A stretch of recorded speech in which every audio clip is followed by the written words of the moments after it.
Our top story, Attorney General Jeff Landry released his office's Protecting Innocence report, detailing their findings of sexually explicit content in Louisiana's public libraries and suggesting how libraries can address concerns and solutions. We take a closer look at some of the findings and what could be next for public libraries around the state. And this is not a political issue. The Protecting Innocence report comes on the heels of contentious debate over sexual materials in public libraries statewide.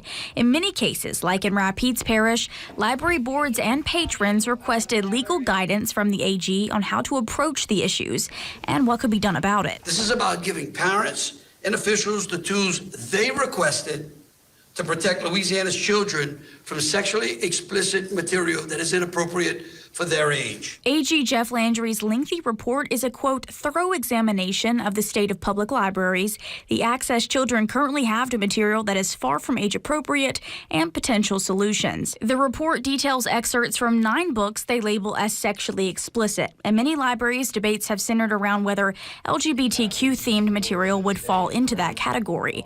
3 of the examples are graphic novels containing LGBTQ themes. Some illustrations are blurred out. The remaining examples include written sex scene excerpts from novels, several of which include LGBTQ characters. We just do not want children to be able to walk into a library and be able to stumble across things that are not age appropriate for them. The report goes on to give suggested solutions for what changes could be made to library policy to better define sexually explicit materials and in what collections those materials would be included in. And while these solutions are not mandated, that could soon change through legislation in the upcoming legislative session, including updates to the library's card system. Right now, if you go into a library and you get a library card, you basically have full access, unfettered access to all the materials within the library. So it's really an antiquated model. State Senator Heather Cloud of Turkey Creek pre-filed a bill mandating changes to how a collection development policy